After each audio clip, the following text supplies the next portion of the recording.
Assalamualaikum warahmatullahi wabarakatuh. Untuk khusus juga para habaib yang kami mohon maaf, para kiai, asatid, ustaz Zainuddin dan Maksum yang tadi telah juga memberikan tausiahnya, dan semua para asatid yang kami mohon maaf gak sebutin satu persatu namanya tanpa mengurangi rasa hormat takdim. Mudah-mudahan yang hadir yang gaib semua Allah panjangkan umurnya, Allah sehatkan badannya, Allah wasiat rezekinya, Allah tetapkan iman Islamnya, Allah ibadah dan hajatnya.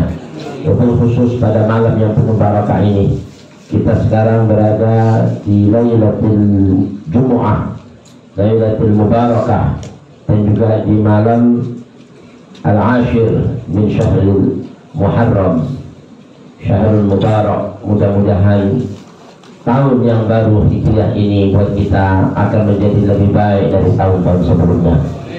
Dan mudah-mudahan tahun yang sudah kita lampaui dari tahun-tahun sebelum tahun ini, Allah terima semua amal-amal ibadah kita, dan Allah ampuni semua dosa-dosa, kesalahan, kekhilafan kita. Amin ya rabbal alamin. Hadirin sedikit dalam mengisi peluangan waktu demi mengambil hikmah yang besar di tahun yang baru. Kata ulama salihun, satu ayat di dalam surat An-Nisa, Allah Subhanahu wa taala berfirman ayat 114. Bismillahirrahmanirrahim. A'udzubillahi minasyaitonir rajim. La khaira fi katsirin min najwahum illa man amara bi shadaqatin aw ma'rufin aw islahin bainan nas. Wa man yaf'al dzalika ibtigha'a mardatihi fasawfa nu'tihi ajran 'azima. Satu ayat aja ya, karena waktunya singkat, jadi kita mudah-mudahan dapat berkahnya semua. Amin. Disebut dalam ayat ini hadirin, Allah berfirman la khaira fi katsirin min najwahum. Artinya la, tidak, khair, tidak ada baik, nggak ada baiknya. Fi katsirin min najwahum, di dalam berbagai macam banyak hal ikhwan, omongan, bisikan, ucapan kumpulan manusia. Jadi semua kumpulan manusia itu nggak ada baiknya, ucapannya nggak ada baiknya, bisikan-bisikan, ocehan-ocehan, obrolan-obrolan, dan majelis-majelis semua nggak ada baiknya. Tapi kalimat ini nggak berhenti sampai di situ, ada harful istisna, huruf yang mengecualikan dari kata-kata la khaira, nggak ada baiknya dari semua omongan. Illa, kecuali kalau kumpulan omongan, bisikan manusia tadi itu mengandung tiga hal. Illa man amara bi shadaqatin, siapa orang yang dalam kumpulan-kumpulannya tadi itu satu sama lainnya saling memerintahkan, menganjurkan untuk bersedekah. Yang kedua, au ma'rufin, atau omongan-omongan kumpulan-kumpulan tadi itu satu sama lainnya saling menganjurkan untuk berbuat kebaikan. Nah yang ketiga, au islahin bainan nas, atau kumpulan-kumpulan manusia satu sama lainnya tadi itu menganjurkan untuk saling mendamaikan di antara manusia yang bertikai. Ini mohon maaf hadirin, tiga hal ini kalau kita amati adalah urusan-urusan problema manusia yang paling banyak diberlakukan di kehidupan manusia, ya kan? Manusia urusan sana sini, pengennya urusan saling mau ngasih sedekah, saling mau nolong orang. Tapi banyak manusia nggak mau, banyak orang berat sedekah. Makanya semuanya tadi itu nggak ada berkahnya, nggak ada baiknya kalau nggak ngandung satu di antara tiga hal ini. Yang kedua, urusan-urusan manusia ini semuanya pengen yang namanya kebaikan, ma'ruf, amar ma'ruf, juga termasuk nahi munkar. Semua manusia nggak pengen yang namanya kemungkaran, pengennya baik aja. Tapi banyak manusia amar ma'ruf nahi munkar itu disepelekan. Nah yang ketiga, banyak urusan manusia ini satu sama lainnya ini hadirin pengen yang namanya damai, ketemu, saling sholat, ya, saling beramah tamah, saling ukhuwah Islamiyah, persaudaraan satu dengan lainnya. Tapi banyak manusia di dunia ini mengabaikan urusan silaturahmi, urusan lagi persaudaraan, kunjung mengunjung. Makanya katanya dalam ini ayat nggak ada baiknya semua kecuali tiga hal ini. Tapi dari tiga hal ini Kata ulama, orang salihun bisa menjadi baik apabila ditopang dengan satu syarat. Apa itu? Wa man yaf'al dzalika ibtigha'a mardati. Ay mardatillah. Barang siapa yang melakukan 3 hal tadi itu, menganjurkan untuk bersedekah, memerintahkan manusia untuk saling nolong satu dengan lainnya, berbuat baik, amal ma'ruf nahi munkar, atau mendamaikan manusia satu dengan lainnya, tujuannya bukan riya, bukan sum'ah, bukan ujub, bukan takabur, tapi betul-betul mengharap keridhaan Allah. Lalu Allah sendiri yang berjanji akan membalasnya dengan kata-kata firman-Nya, fasawfa nu'tihi ajran 'azima. Maka kami kelak yang bakal memberikan pahala yang melimpah ruah, pahala yang berlipat ganda, pahala yang tiada nilai tara harganya. Nah, mudah-mudahan kumpulannya kita semuanya ini mengandung semua 3 hal tadi. Amin ya rabbal. Kalau kita lihat di sini Al-Ustadz Haji Bahan, setiap kali acara nggak pernah sedikit hadirin mengeluarkan yang namanya donasi. Itu mudah-mudahan dibalas dengan pahala yang berlipat. Dan yang jelas hadirin, as-shadaqah ini luar biasa, didahulukan dengan amal-amal lain. Makanya Allah bilang illa man amara bi shadaqati. Jadi ada pertanyaan juga, 3 hal semuanya baik, kenapa shadaqah didahulukan gitu? Ini kalau gitu boleh dibikin kuis kali di sini ya. Kenapa sih kok shadaqah dulu gitu dibanding yang lain gitu? Yang bisa jawab dapat hadiah. Kata ulama, orang salihun hadirin, kenapa sedekah didahulukan dibanding amar ma'ruf nahi munkar atau mendamaikan manusia? Atau ada pertanyaan juga, lalu kenapa sih yang namanya sedekah kok dipisahkan dengan kata-kata ma'ruf, amar ma'ruf? Bukankah sedekah mengajak berbuat sedekah itu adalah sesuatu yang baik juga? Allah berfirman, didahulukan sedekah. Ternyata hadirin ada hadis Nabi besar Muhammad SAW. Nabi pernah bersabda hadirin, as-shadaqatu tasuddu 70 baban minasyarri. Sedekah itu bisa menutup 70 pintu daripada keburukan.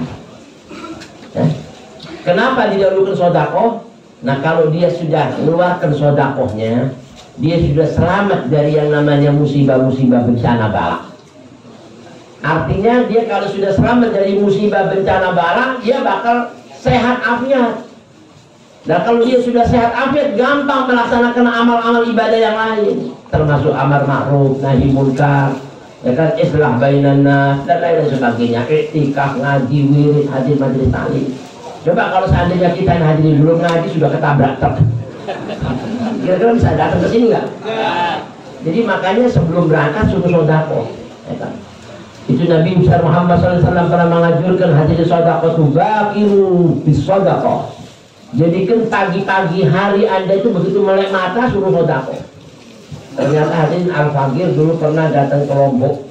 Itu di Lombok ada banyak orang-orang selain Muslim, orang-orang Nasrani, ya, orang-orang Hindu, orang Buddha. Yang setiap pagi harinya keluar dari rumahnya naruh sesajen di depan pintu rumahnya. Ya ada roti, dia ketinggalan roti, kue, ada duit lagi recehan, ya kan? Duit recehan taruh di situ. Tanya, Bu, apaan tuh? Oh tidak, ini ajaran agama kami. Pagi begitu kita bangun dari tidur disuruh berbagi buat semua siapa aja dari makhluk, jangan bukan lagi manusia, binatang sekalipun mau makan dari beras-beras ini silakan. Maksudnya apa? Supaya kami terlindungi dari musibah satu harian penuh. Ternyata itu hadirin, dia mengamalkan ini sebenarnya sudah didahului dari akhlak baginda Nabi besar Muhammad Sallallahu Alaihi Wasallam. Ya Nabi sendiri sudah ngajarin bakiru bis sedekah. Fa inna sedekah, fa innal bala la yatakhaffas sedekah. Karena bala itu nggak bisa mendahului yang namanya sedekah. Kalau orang sudah didahului sedekah, terlindungi satu hari sampai pagi hari dari musibah bencana bala. Amin ya rabbal. Ini ada guru Al-Habib, guru kita Al-Habib Abdurrahman di Jeddah, Al-Habib Abdul Qadir bin Ahmad As-Sagaf. Itu berpuluh-puluh tahun selalu menganjurkan kepada anak, istrinya, keluarganya, sampai pembantunya, semuanya nggak boleh keluar rumah pagi-pagi hari, keluar rumah sebelum dia sedekah. Walaupun dengan segenggam yang namanya gandum atau beras atau roti yang dikasih emas, siapa aja yang mau. Dan itu sudah selalu diamalkan. Dan selama itu pula Allah lindungi dari musibah, bencana, penyakit, gak pernah ada. Subhanallah, Allah lindungi. Yang benar ya Nabi, sadaqallah wa sadaqa Rasul, berkahnya sadaqah. Satu ketika Al-Habib Abdul Qadir bin Ahmad ini berangkat ke Hadramut, ya mungkin ada ziarah Nabi Allahu, kumpul para habaib. Dengar kabar, dapat berita Habib, anak Habib kakinya patah, yang dijidat. Lah, nggak percaya, nggak ada, nggak pernah keluarga anak kena musik. Benar deh, intil pun baru sampai coba aku nggak percaya bicara langsung. Coba ngomong intilnya. Kenapa? Kenapa? Itu tadi lari-lari ditabrak sama onta. Kalau di sini kan gojeknya nggak bisa, gojeknya onta. Jadi onta nabrak ketendang, kakinya patah. Kalau kakinya onta dilawan sama kaki manusia ya patah. Subhanallah. Terus kamu nggak amalkan apa yang saya sarankan setiap hari keluar sedekah? Iya, lupa. Nah sekarang juga cepat keluarkan. Begitu dikeluarkan hadirin subhanallah, yang tadinya sudah dibawa ke rumah sakit dalam proses pengobatan, kata dokter ini nggak bisa. Kalau cuma diobatin biasa dengan minyak dan sebagainya, ini harus dioperasi. Waduh, Pak. Tapi begitu dia keluar ke sedekah, nggak lama dengan kabar lagi, maaf setelah dilihat dari rongsen dan sebagainya, ternyata nggak perlu dioperasi, cukup ini dibalut aja, dikasih minyak emas dan dibawa ke dukun Pak Tulang untuk urut. Subhanallah, jadi sembuh. Ternyata betul apa yang disabdakan Nabi besar Muhammad sallallahu alaihi wasallam. Nabi itu pernah bersabda, dawu mardakum bisadaqah. Ada hadis tadi bilang, hadirin, jadi keluarkan harta kamu ini dengan mengeluarkan zakatnya, wadawu mardakum bisadaqah. Jadi penyakit itu bisa jadi disembuh dengan berkahnya sedekah.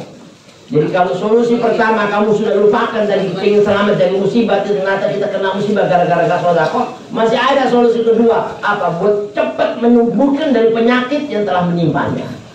Jadi mudah-mudahan sedekah ini semua diterima sama Allah. Nah yang kedua, disuruh kita au ma'rufin, berbuat kebajikan, amar ma'ruf. Amar ma'ruf ini macam banyak.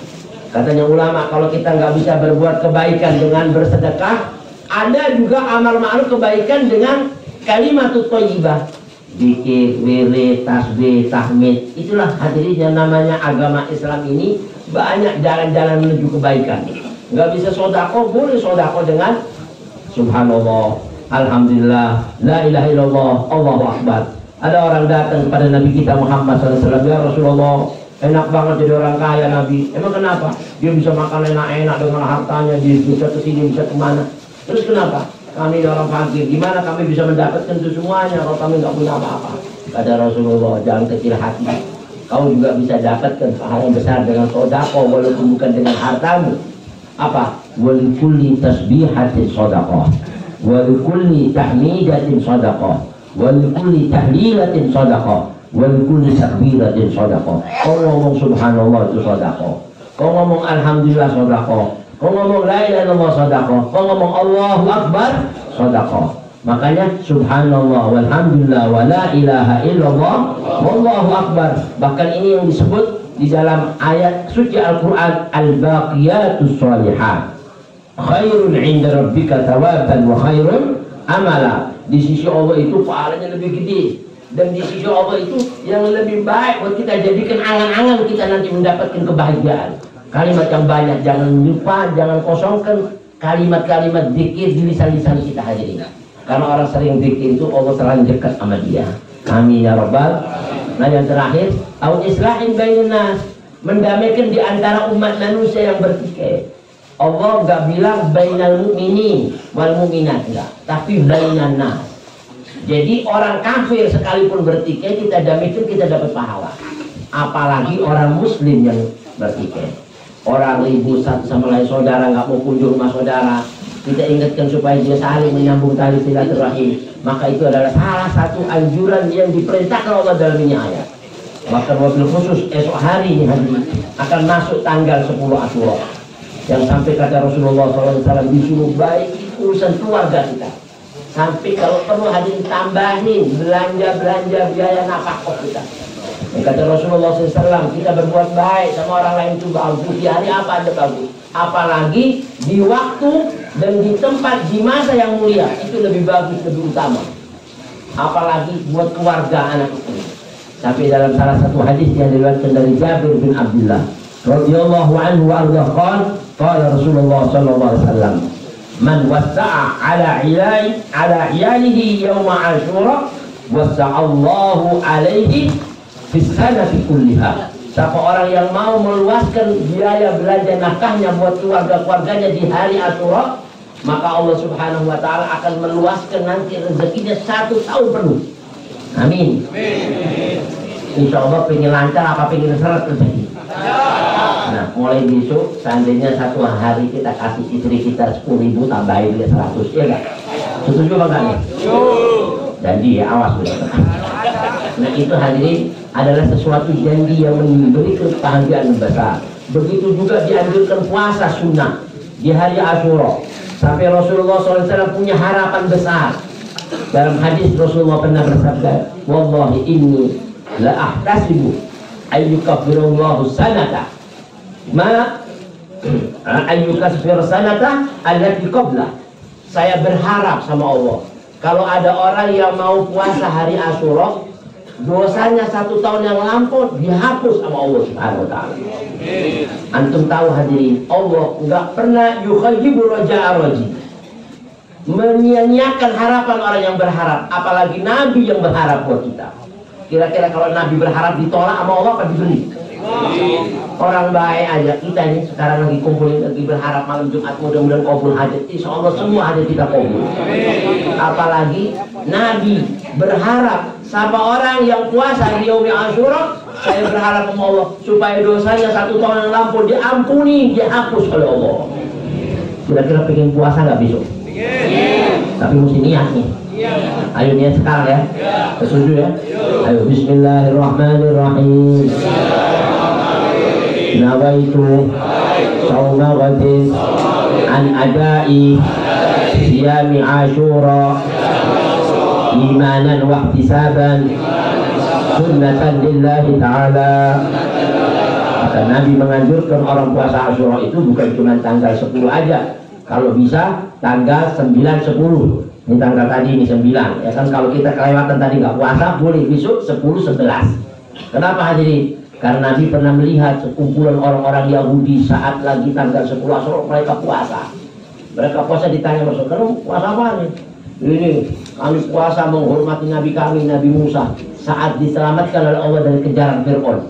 Sehingga mereka itu bersyukur dengan mengadakan puasa pada tanggal 10 Ashura. Lalu Rasulullah SAW mengajarkan buat kita semua umatnya, nahnu aula bihim min Musa.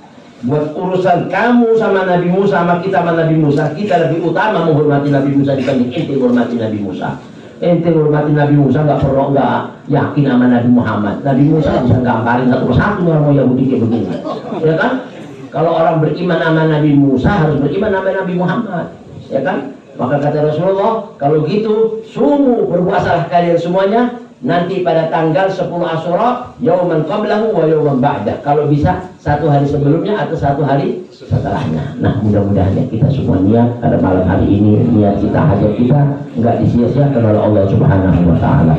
Tapi semua niat tadi itu harus betul-betul beramal karena Allah Subhanahu wa taala. Sedekah karena Allah, amar ma'ruf karena Allah, begitu juga mendamaikan manusia satu dengan lainnya dengan menyambung tali silaturahim karena Allah, maka Allah akan luaskan rezekinya, memanjangkan umurnya, dan mengijabahi semua niat-niat hajatnya, memberkahi semua keluarganya, dan menjadikan kita hamba-hamba yang dicintai di dunia wal akhirah. Hadanallahu wa iyyakum ajma'in wal 'afwu minkum wallahu muwaffiq ila aqwamit thariq. Wassalamualaikum warahmatullahi wabarakatuh.